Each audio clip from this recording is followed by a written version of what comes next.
slave trade with the New World was started not long after the discovery of America. For more than 3 centuries, slave ships continued with their sinister voyages, loaded with their dreadful human cargo. Millions of people were captured in Africa and sold in America. By the end of the 18th century in Haiti alone, there was a population of more than 2,900,000 African slaves.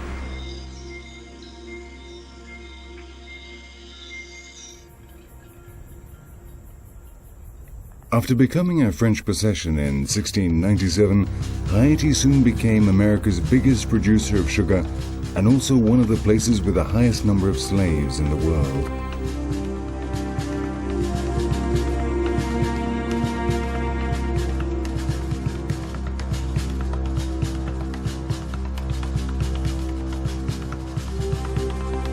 Now, some of the old sugar plantations have been converted into museums with enormous stills for distilling the rum, presses where the juice of the sugar cane was extracted, and raised tanks where the fruits of slave labor were kept.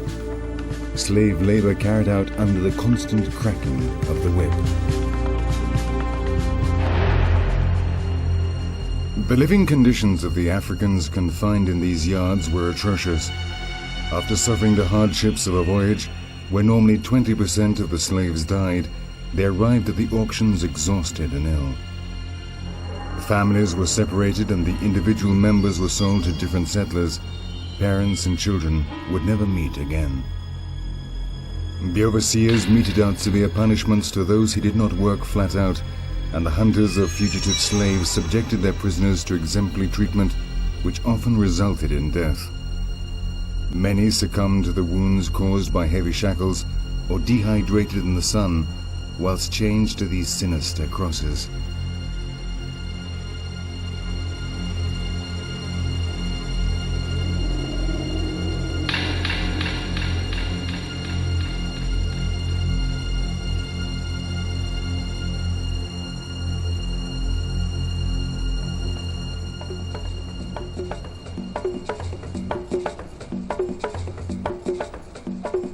Cape Haitienne was the point where the slavers would unload their ebony merchandise, as they called their foul-smelling load of dying slaves that survived the voyage. Today it is one of the most beautiful colonial cities of Haiti. Its houses speak loudly of the opulent past of the French settlers who managed the sugar plantations. By the end of the 18th century, the black population had reached about 3 million, and there were ever-increasing problems controlling them. The blacks that escaped, known as Browns, hid in the mountains and organized themselves in very large rebel groups. The rumors about the French Revolution gave new strength to the rebels. Boukman, the leader of the Browns, organized a great secret ceremony in Bois Caiman. That night, on the 14th of August, 1791, a black pig was sacrificed and all those present drank its blood. The revolution of the slaves had begun.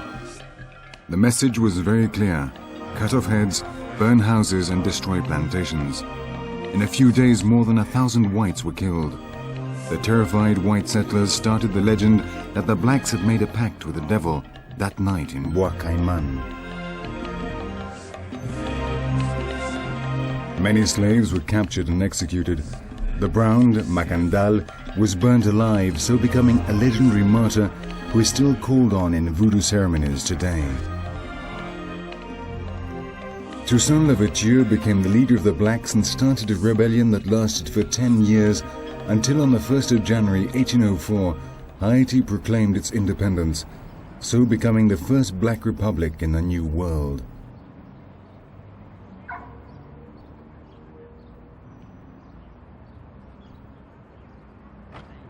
Two years later, General Henri Christophe proclaimed himself king and constructed the citadel in the north, while a mulatto, Pétion, took control of the south. The construction of this enormous fortress, built to defend them from the French, who never came back, took 14 years. Each stone had to be transported by hand up to a site that was 980 meters above sea level. 20,000 people died during its construction. The story goes that Christophe ordered that those who refused to work should be impaled against the enormous walls of the citadel.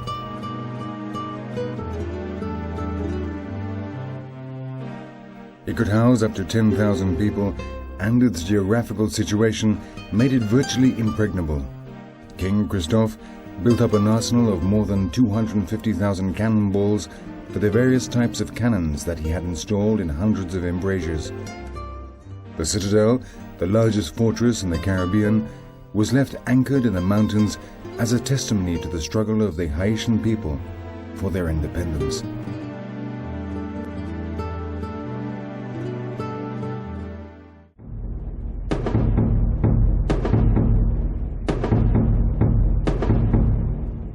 A simple monument brings him together with the other fathers of the nation at the top of a hill near Cape Haitien. The voodoo phenomenon was born during this period of struggle in spite of the colonial authorities and repression of the church. The African gods that traveled in the slaves' minds had intermingled with the Catholic doctrine of the settlers. A new religion had been born.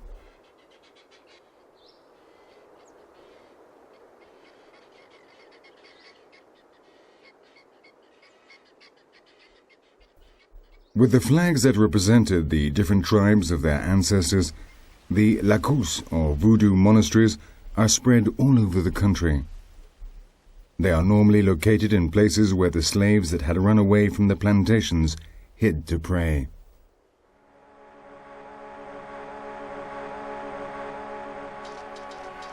Voodoo is a religion that is very closely linked with nature, and many of its deities dwell in rivers, valleys, and mountains.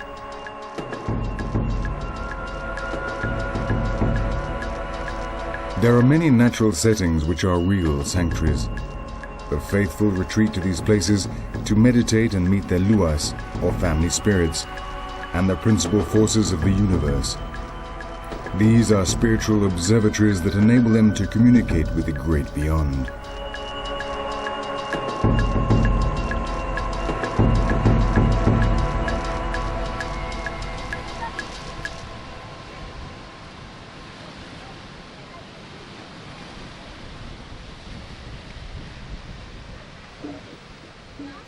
Voodoo determines and presides over Haitian society. It is always present in a world where everything that happens, be it good or bad, is attributed to the direct intervention of the spirits.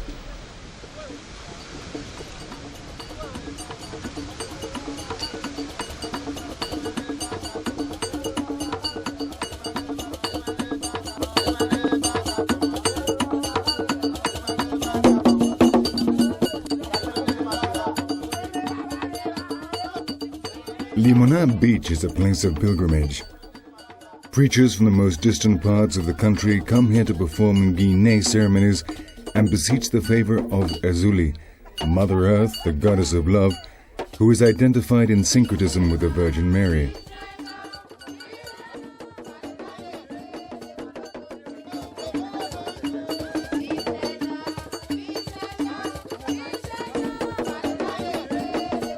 In the shade of these sacred trees, families take turns to perform their ceremonies. They mainly offer food and rum and wait for Azuli to appear for her to take possession of someone's body, in this case, the woman with the red scarf.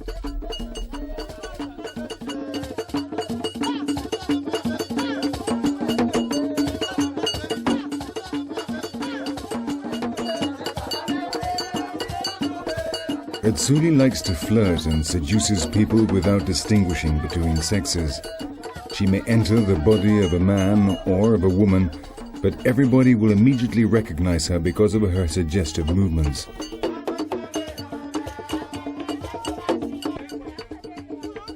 Each preacher recognizes different beings in this procession. Its syncretic translation would be the Virgin of High Grace, the Black Virgin or the Virgin of Monte Carmelo, and sometimes Saint Philomena, identified in voodoo with the siren who comes out of the sea or out of fresh water.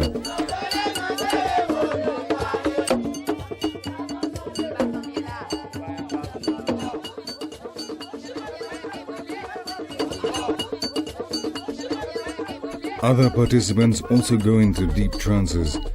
People help them and respect them, as in these movements their souls are outside their bodies. The luas or spirits have taken over their bodies in order to express their wishes. During these processions there are frequent displays of the protection conferred on them by the influence of the deity that dwells inside them.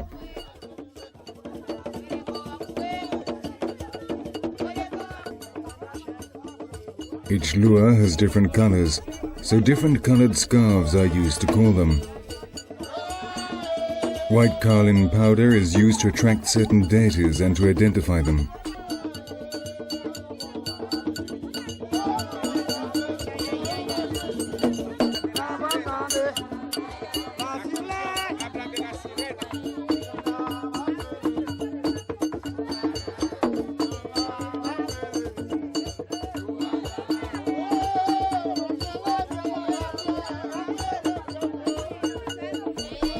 Ursuli has just recognized one of her followers by the rings that adorn his hands.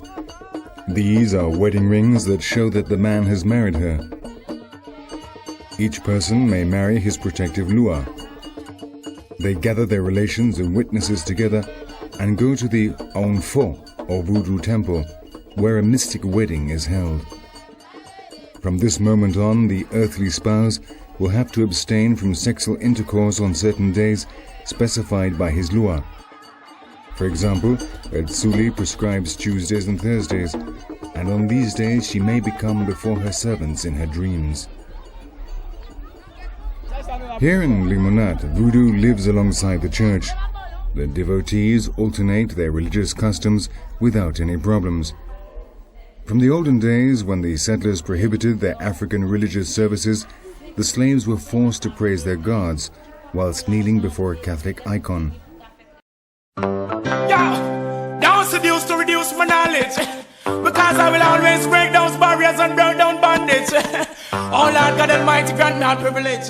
You see, I have to overcome all the wicked, them and them false things. I am no white God, don't teach me anything wrong. Who the white God save me from white man oppression? I have no white God, it's just a black messiah. If a white God that bless, so him not blesses. I have no white God, don't teach me anything wrong. Who the white God save me from white man oppression? I have no white God, it's just a black messiah. If a white God that bless, so him not bless. I want what is rightful mine, so me not stay mute. Your system is designed to distract me from the truth, but it will come to pass. Unknown unto the youth. In the process of time, we will know the truth. To give we white God to praise in slavery. The doctrine follow on in the black community. The black messiah you try to shield with fantasy, but we not gonna make you destroy the love with luxury. That's why you have to touch home. I have no place in Babylon. As I go, they make me victim of their unjust action. Oh God, I won't be conquered in this region. Oh yes, I have to stand and go strong. Don't tell me of your white God, don't teach me anything wrong. Who the white God save me from white man oppress? I am no white God, it's just a black messiah. A white God that bless you, him not bless. Oh, me.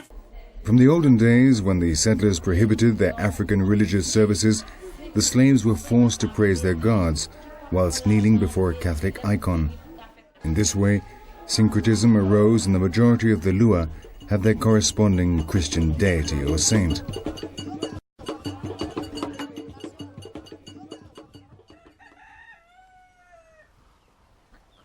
Flags announce that this is a sacred place, a room where spirits dwell.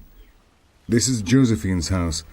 Her lua friend revealed to her in a dream how she would paint her yard in order to favor an encounter with the spirits that live in these trees.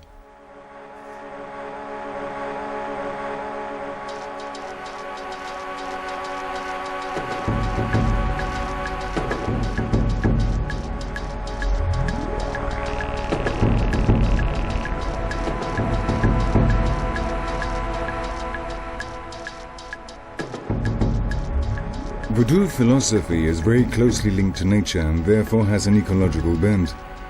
Nobody dares to cut down trees as these are normally inhabited by spirits, and especially Loco, the protector of the woods.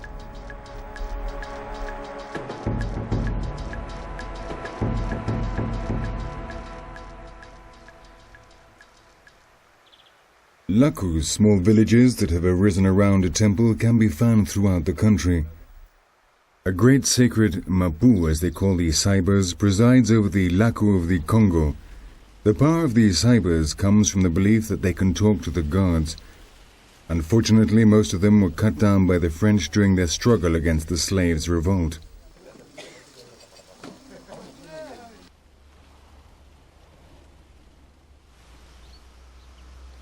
The Lakus are self-sufficient population cells.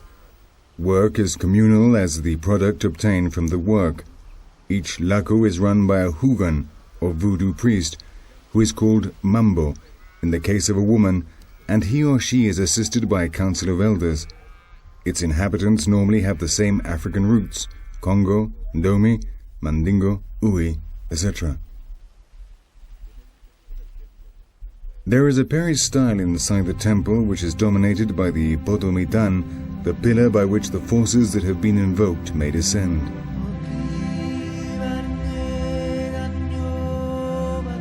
The altar reflects once again the syncretism of this religion, which was born in times of war. The Ungan carries out a cleansing operation that also serves as a protection against spells, and he shows us the house of Shango, the lure of thunder and catastrophes, equivalent to Saint Barbara.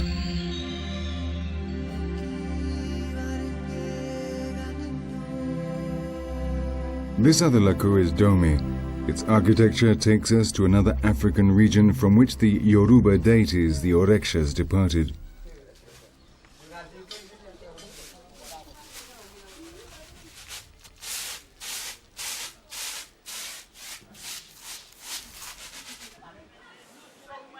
The voodoo religion acts as a bonding force for the people. It joins and fits together the range of different customs of the different ethnic groups from which the slaves that populated Haiti came. It helps to prop up a society that owes its existence to this religion.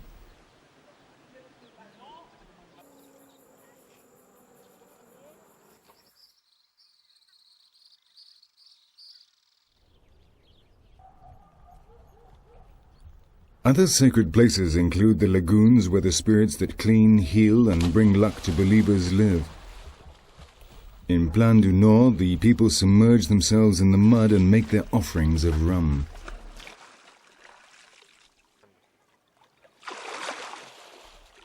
Wearing the large straw hat that characterizes the Lua Saka, Fido Pascal, a well-known journalist and veteran of the struggle for freedom of his people against the previous regime, acts as a guide for us.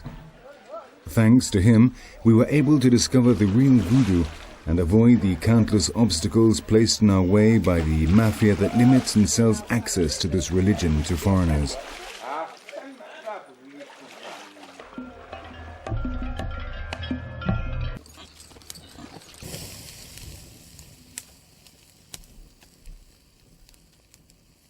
Baron Samedi reigns over all the Gede, the spirits of the dead. When he mounts someone, he acts like a joker and uses obscene language. This is the lure of sexuality, and he falls in love with women. His dance imitates the coital act, and he always smokes a lot. Once his work is finished, the Baron lies back on his tomb and prepares to leave the body that he has possessed.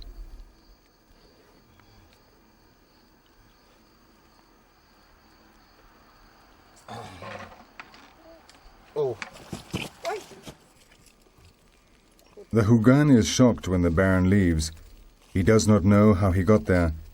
He can remember nothing.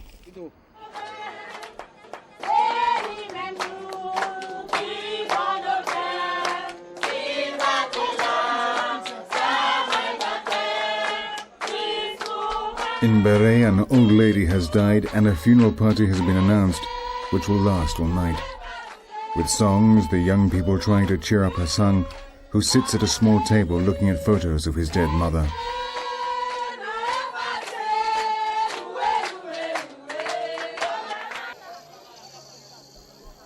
The whole village attends the party. It is a social duty to attend the dead from the moment that death occurs.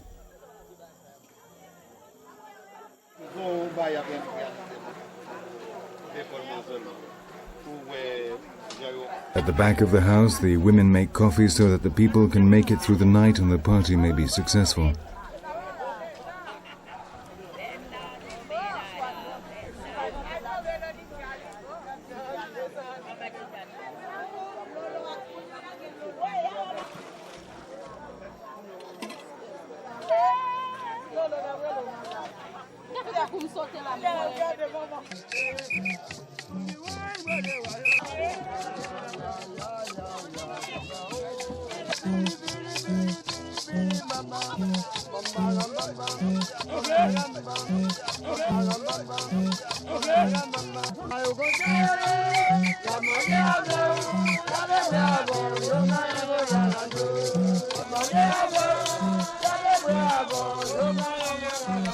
They have a totally different view of death from the Christians. The cycle is renewed and death is the end of the journey through life. Now the soul of the deceased will walk towards the past to meet up with his ancestors.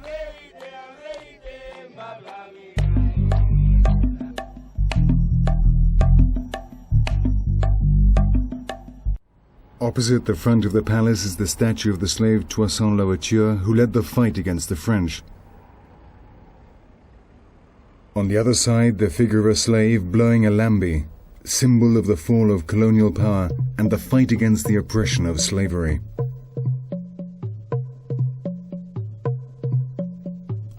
Haiti is the Gallery of Art Naïf. The Church of the Trinity is the first that opened its doors to this type of artwork. The art of a people who feel a need to express themselves by painting in this way. Haiti is the country of color. The people paint their houses, their streets, and their collectively owned cars, the famous tap-taps.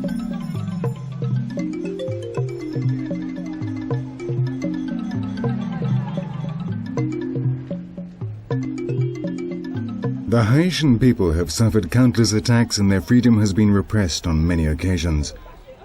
Perhaps the most tragic example, because it was so recent, was that carried out by the Duvalier dictators and their reigns of terror sustained by witchcraft and black magic. They were surrounded by their troops, the Tom-Tom Makouts, most of whom were Boko, wizards that work on the dark side of voodoo, the Deme, which means with both hands. This practice is the opposite of Guinea, in which the Hugan only uses his right hand.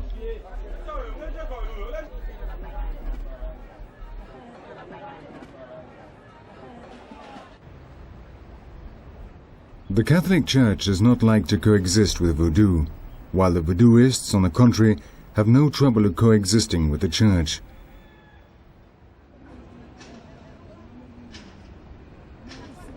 On one side of the cathedral, people can be found praying and asking for help before a figure of Christ that occupies an important place in their beliefs.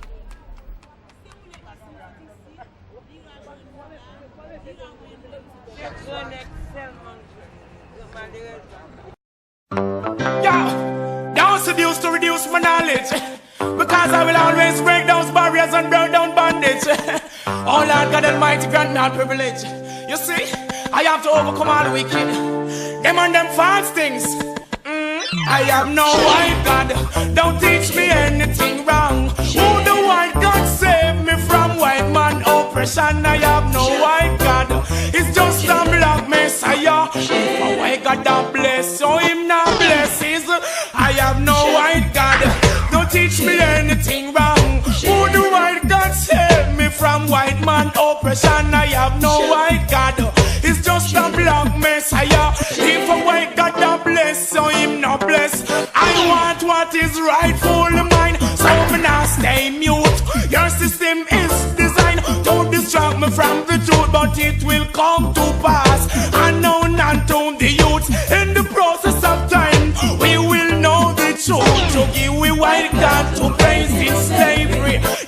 watching follow on in the black community.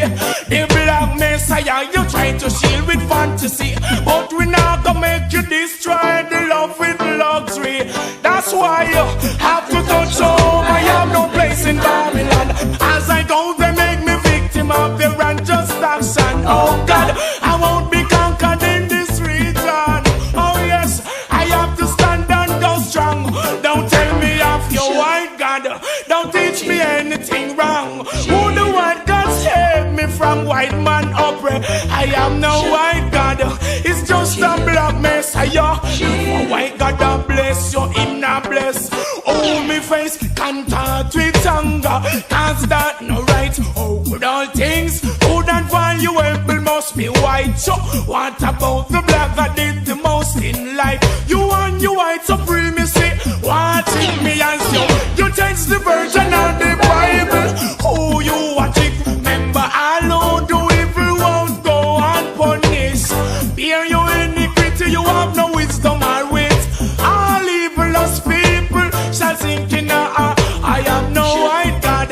Don't teach me anything wrong. Who the white God save me from white man oppression? I am no white God. It's just a black messiah. If a white God that bless, no him not bless his love. I'm no white God. Don't tell me anything wrong. Who the white God save me from white man oppress? I am no white God. It's just a black messiah. If a white God that bless, so him not bless. Cause when I trod this like Moses with the rod, with one strong walk it till Almighty Father God is the only second party. Dance is love. Free guide me through the darkness where the Eden dodge. There wasn't any doubt, but a voice and made to shout. Behold, Jaja, you have complete the road. I have no white God. Don't tell me anything wrong.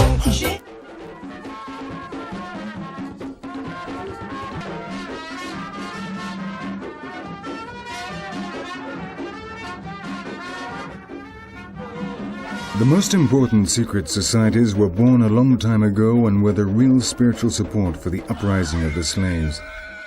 Their ceremonies, like this one of Bosu, are more violent because they call upon the Lua Petro, originally from Haiti.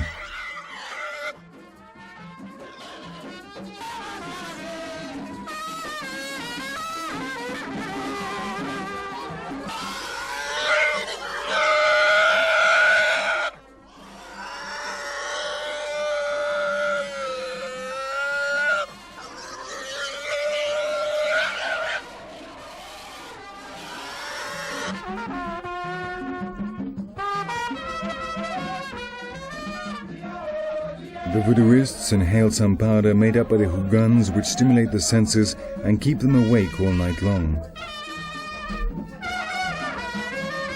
From this moment on, the atmosphere gets hotter and hotter until a climax is reached where almost everyone suffers severe trances. The Lua Petro have arrived.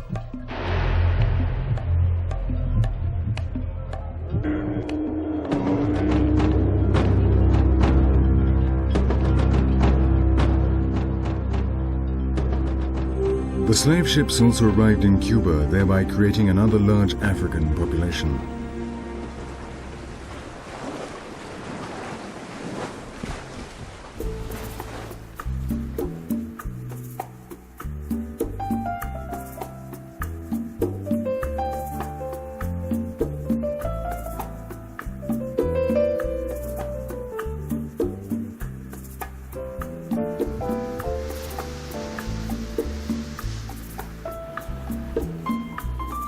Here, the rebel slaves were called cimarrones, and they also had to win their freedom.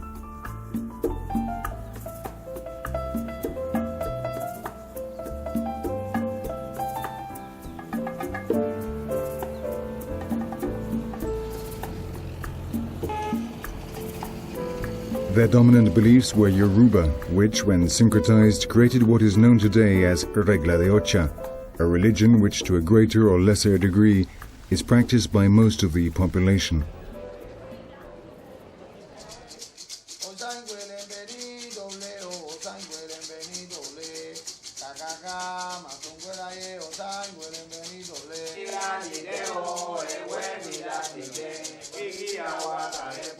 All the rituals of the Regla de Ocha start with the smoking of herbs such as basil or siempre viva, everlasting flower. Apart from the purification of the participants, the spirits of plants, animals and men must always be present in the Regla de Ocha. They wear white and worship the same deities as in the Haitian voodoo.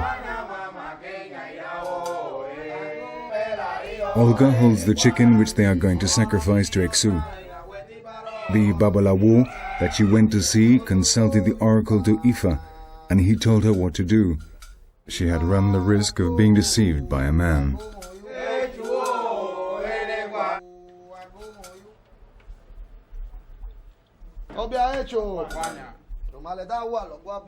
The man officiating the ceremony throws the coconuts. Depending on whether they fall face up or face down, he will know if Echu, who controls creation and is very close to Olofi, the Regla de Ocha god, allows the sacrifice. Later, he gets the whole congregation to take part. In this way, although it is he who carries out the sacrifice, it will be everyone's responsibility.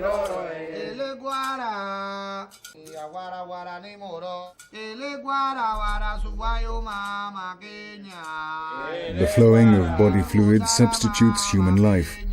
Life is given in order to preserve life and establish a unifying link with the supernatural order.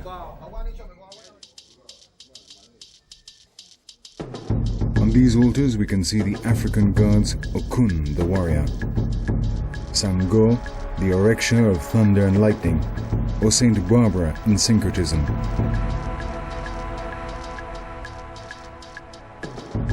The god of ancestors. Orula, intermediary of Olofi the sun, and above this, Obataya, the lord of the mines, equivalent to Our Lady of Mercy. And lastly, Saint Lazarus, the saint of epidemics and diseases.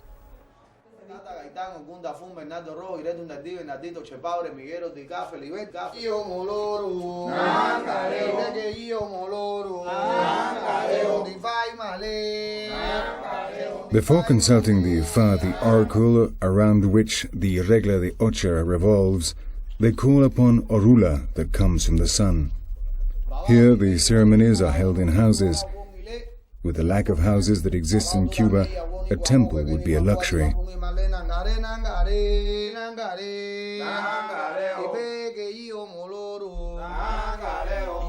They drink the Rara Ekuo, a soft drink made from corn which protects them from the heat which comes down from heaven through the spirit Orula.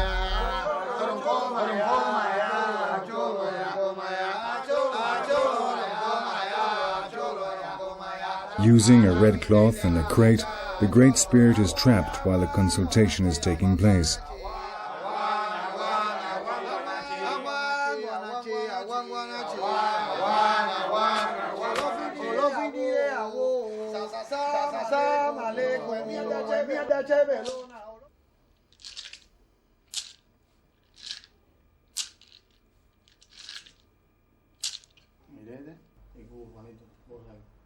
The Yoruba Ifa uses a very complicated prophecy technique. More than 1,000 deities may appear in the form of mathematical combinations. The Babalawo must interpret them correctly and identify the final answer to the consultation, which will be the decision and order of Orula.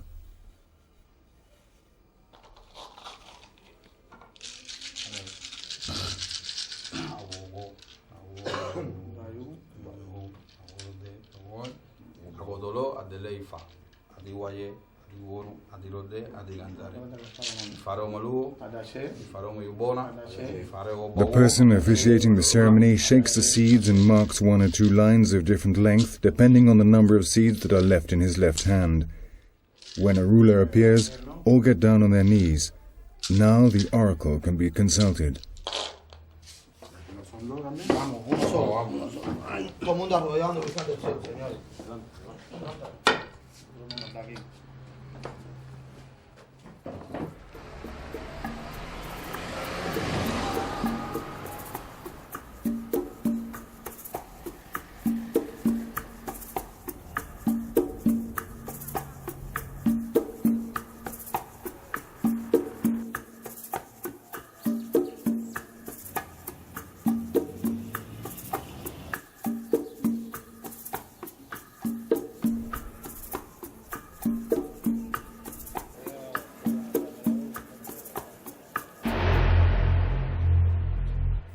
Jacinto is a member of the Ahuaca secret society and today is undergoing an initiation ceremony in the Palo de Monte, Cuban black magic.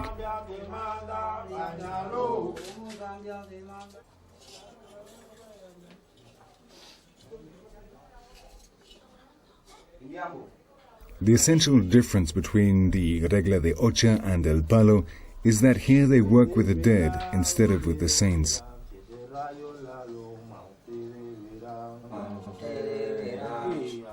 This religion is based on the prenda mayombe, the pots where they catch the dead in order to use them in rituals. If the offering has crosses, it is to do good.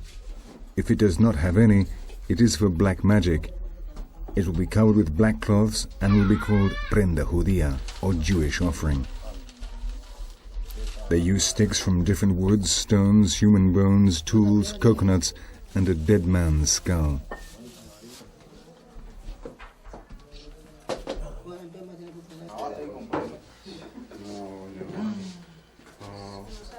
Once they have finished preparing the prenda, Jacinto is led to the altar.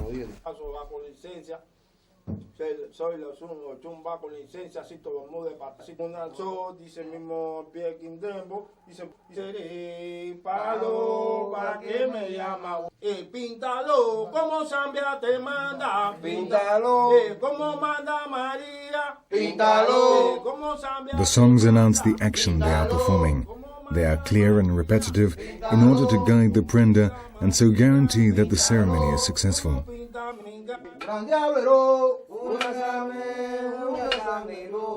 Jacinto is subjected to arduous tests. With his eyes blindfolded and without knowing which new trial he'll be forced to undergo, he starts to get upset. No prospective member of the society knows in advance what will happen in the initiation ceremony. They only know that it is hard and that not all of them can endure it till the end.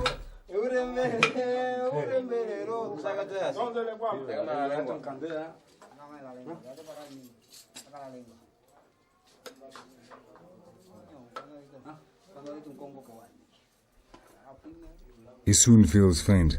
His knees are stiff and tremble with excitement. He needs a rest. The uncertainty makes him lose control of his nerves.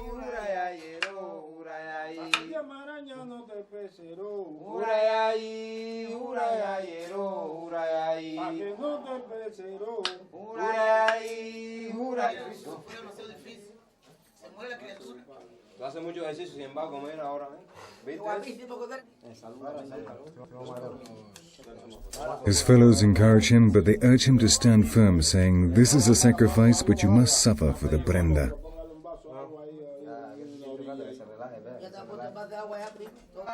The officiant scratches him. With a knife he carves into his skin the identifying marks of the 7 rays, the spirit sangol for the worshippers of the Regla de Ocha.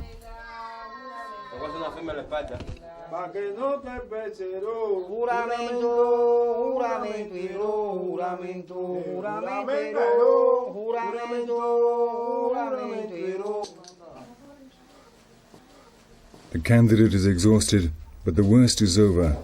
Now he only has to receive blessings.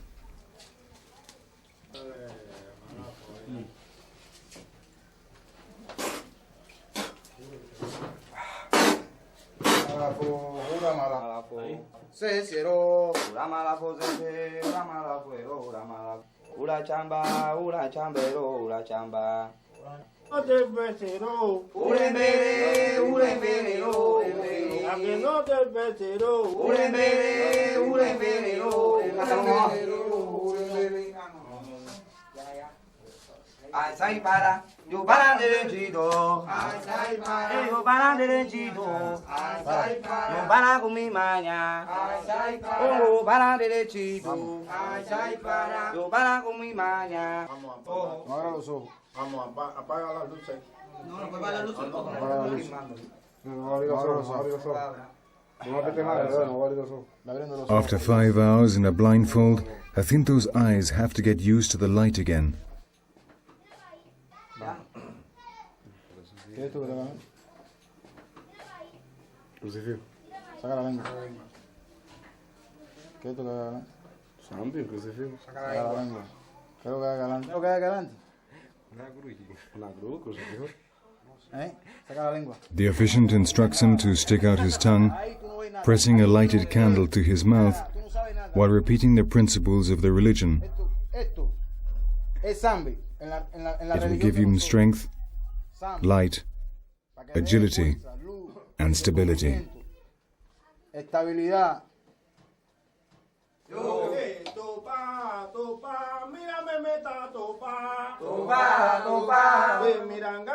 Once the initiation is over, the prendas mayombe must be fed, so a goat and 2 hens are sacrificed. Their blood will satisfy the appetite of the dead, who will help the newly initiated member to follow the way of Palomonte.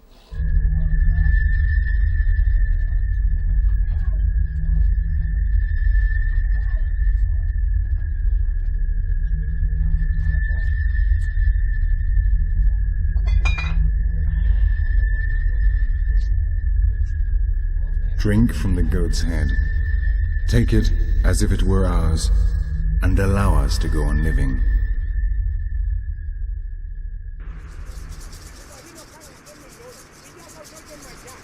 The Regla de Ocha worshippers also worship Olorum, the sea siren that lives in the depths.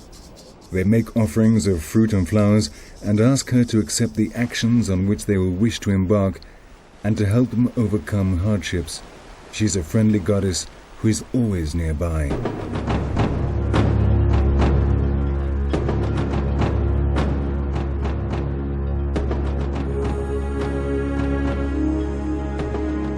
Brazil was the other place where a large number of slaves arrived during the time of the slave trade. It is estimated that there was a population of almost 9 million black Africans at the end of the 18th century.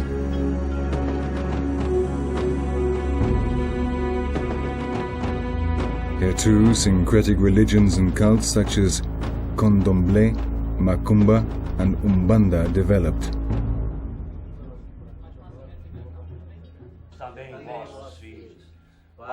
Whites and blacks both practice these religions, which have developed at the same time as members of the highest social classes became followers.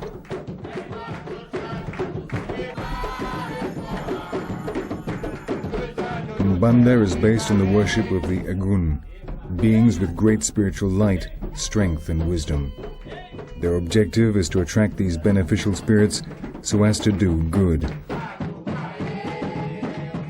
Here, drums and rhythm play a fundamental role. Each spirit has its own beat and its own cadence.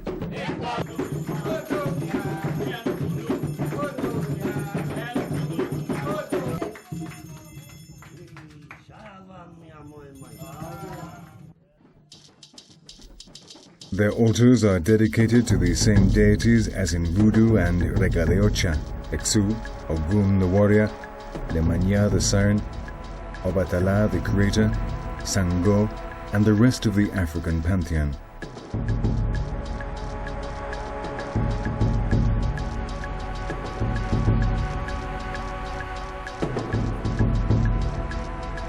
The Pai de Santo, the Umbanda priest, draws the symbol of Exu on the ground.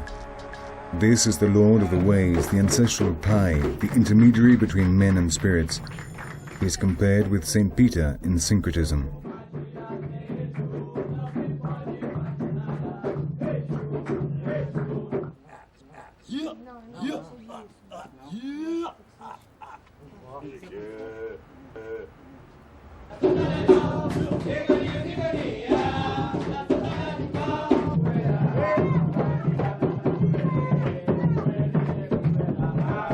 This is a joker of a spirit that drinks and smokes a lot, but who is beneficial and loves children.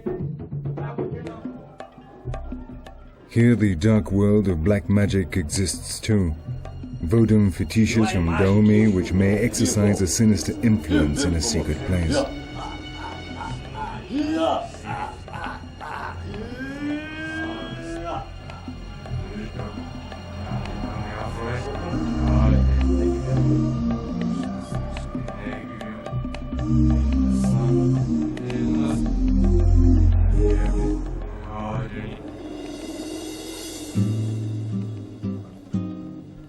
There are enormous Umbanda temples like this one in Rio de Janeiro with hundreds of thousands of worshippers.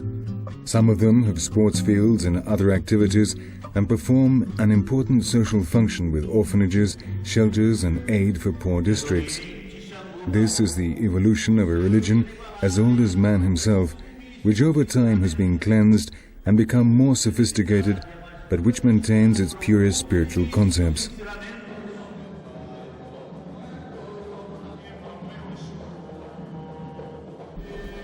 Periodically, the followers meet and perform sessions where our now familiar African deities descend to transmit their messages.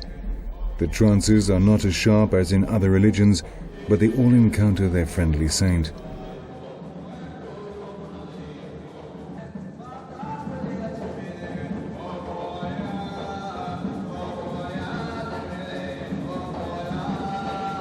Everything started one night in Africa when a black man sacrificed a hen and he offered it to the spirits that he saw in the stars, gods that traveled as slaves and helped their faithful followers to gain their freedom.